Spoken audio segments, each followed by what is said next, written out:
भाई यहाँ पे ये गांव है जो यहाँ इस गांव में मैं पैदा हुआ हूँ, ये मेरी जन्मभूमि।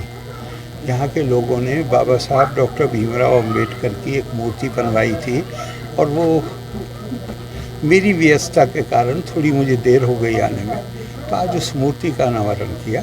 और इस मौके को हमने जाना, चूँकि बाबा साहब को ये तो जानते हैं सबके संविधान बनाया है, इस बारे में कम बात होती है कि उन्होंने जो महिलाओं की हालत जो बदली है भारत में, वो उन्हीं के द्वारा लाए गए कानून के ज़रिए हुआ है। तो हमने एक हमारे मित्र हैं अमिताभ शाह, वो अहमदाबाद से आए हैं आज हमारे साथ, और हमने गांव में उन्होंने इसकी व्यवस्था की कि इस गांव में 8वीं क्लास से लेकर 12वीं तक हर बच्ची को टैब लेवनो का टैब किसका है, लेनोवो का टैब दिया है, ताकि उन बच्चियों को अपनी पढ़ाई में आसानी हो। सर, जम्मू कश्मीर में हो रही हत्याओं पर फारूक अब्दुल्ला ने कहा है कि जब तक मैं जिस पद पर हूँ उसकी मर्यादा रखते हुए मैं किसी भी राजनीतिक विषय पर टिप्पणी नहीं करूँगा। बहुत आगे बढ़ गया है, महिलाओं की स्थिति आगे बढ़ रही है। नहीं, ये गलत बात है। महिलाओं की स्थिति वो नहीं है जो होनी चाहिए, उस हद तक आप सही हैं, लेकिन ये कहना कि बदतर है, नहीं, महिलाओं में अब खुद इतनी चेतना पैदा हो गई। इस गांव में मैं कभी कल्पना नहीं कर सकता था।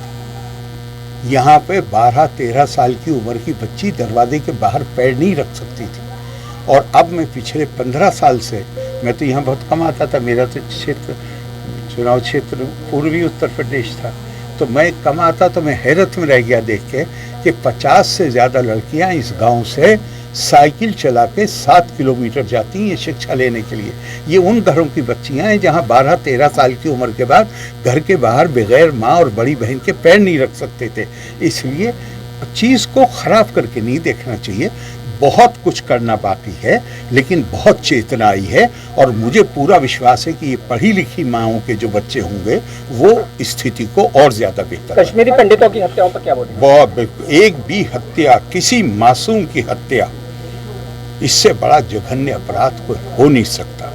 और निहायत मैं भारतीय के नाते शर्म महसूस करता हूँ।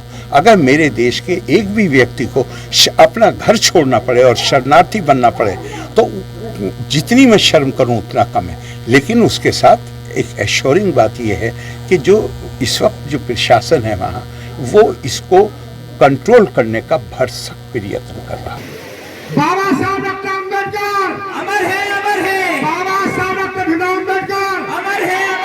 बाबा साहब डॉक्टर भीमराव अम्बेडकर अमर है।